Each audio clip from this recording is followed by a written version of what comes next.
Selamat mendengarkan podcast ini. Bapak Ibu yang dikasihi oleh Tuhan, tema renungan kita hari ini adalah menemukan kebahagiaan.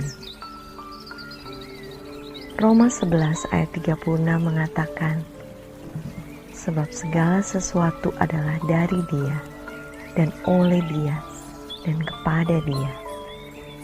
Bagi Dialah kemuliaan sampai selama-lamanya. Allah menciptakan segala sesuatu untuk dirinya, bukan untuk siapa-siapa. Dan manusia yang diciptakan, jika hidup sesuai dengan maksud manusia diciptakan, yaitu hidup bagi Allah, maka manusia akan menemukan kebahagiaannya. Jadi, manusia dapat menemukan kebahagiaannya kalau ia hidup sesuai dengan maksud tujuan dirinya diciptakan oleh Allah. Tetapi manusia telah memberontak, seperti yang dilakukan setan. Manusia telah berkeberadaan meleset, itu yang dikatakan dalam Roma 3 ayat 23. Karena semua orang telah berdosa dan telah kehilangan kemuliaan Allah. Dan tentu dengan kemelesetan ini, manusia kehilangan kemuliaan Allah. Yang dimiliki hanyalah kemuliaan manusia yang relatif dan bisa berubah-ubah, tidak konsisten. Keselamatan dalam Tuhan Yesus hendaknya mengembalikan kita dalam keberadaan sebagai manusia, sesuai dengan maksud Allah menciptakan manusia itu. Dan tentu saja, seandainya manusia tidak jatuh dalam dosa, manusia menjadi kesukaan hati Allah. Allah menciptakan malaikat-malaikat, tetapi berbeda dengan makhluk manusia yang diberi kehendak bebas dan diberi mandat menjadi mandataris Allah untuk mengelola bumi, juga alam semesta yang tidak terbatas ini. Manusia adalah makhluk yang penting dan juga dirancang untuk menerima otoritas. Jadi di mata Allah, manusia adalah seorang yang penting dan memiliki otoritas.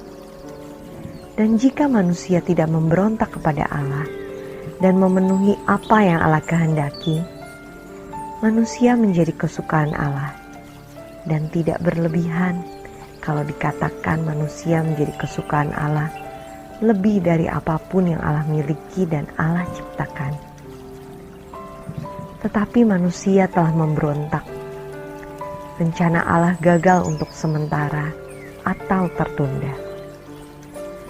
Manusia yang mestinya menjadi kesukaan hati Allah, sebaliknya manusia mencari kesukaannya sendiri. Di dalam Kejadian 6 tertulis, ada seorang yang bernama Nuh. Nuh seorang yang Alkitab katakan sebagai seorang yang benar dan tidak bercela di antara orang-orang sezamannya. Dan Nuh hidup bergaul dengan Allah. Arti nama Nuh adalah orang yang menjadi atau memberi penghiburan. Terbukti dari yang tercatat dalam Kejadian 6 ayat 5-8. Ketika dilihat Tuhan bahwa kejahatan manusia besar di bumi, dan bahwa segala kecenderungan hatinya selalu membuahkan kejahatan semata-mata, maka menyesallah Tuhan bahwa Tuhan telah menjadikan manusia di bumi, dan hal itu memilukan hatinya.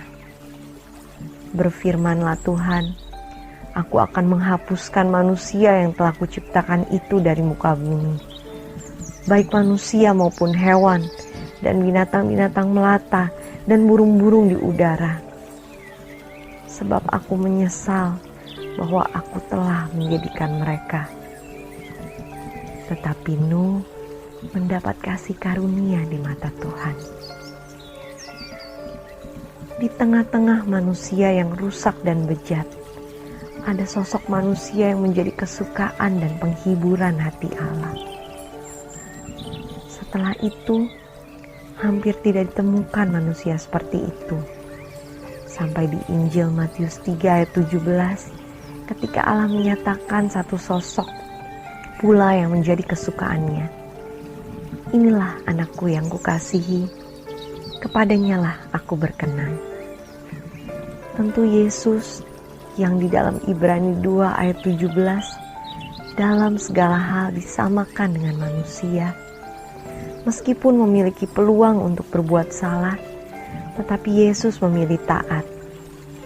Bahkan di puncak penderitaannya, ketika ia nyaris meninggalkan tanggung jawab dengan mengatakan, "Jikalau boleh cawan ini lalu daripadaku."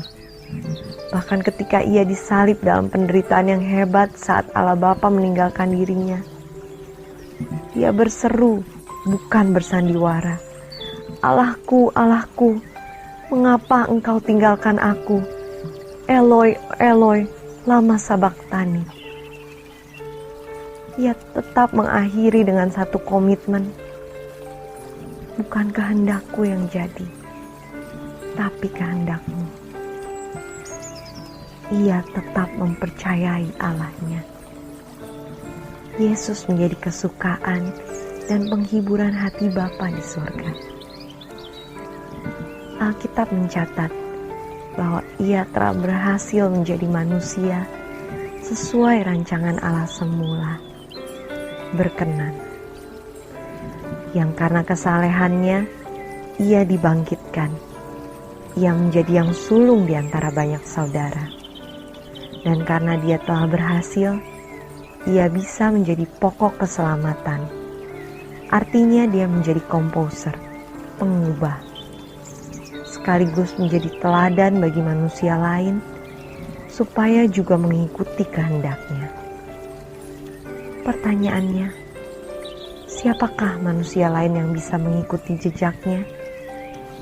Tentu orang-orang yang sungguh-sungguh mau berjuang untuk serupa dengan dia.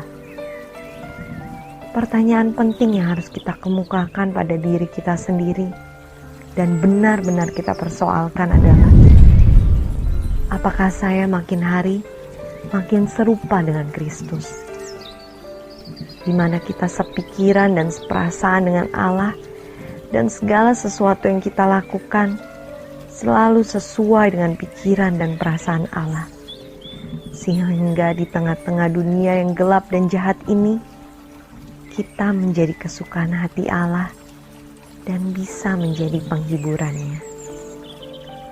Manusia dapat menemukan kebahagiaannya kalau ia hidup sesuai dengan maksud tujuan dirinya diciptakan oleh Allah. Demikian renungan kita pada hari ini. Tuhan Yesus memberkati.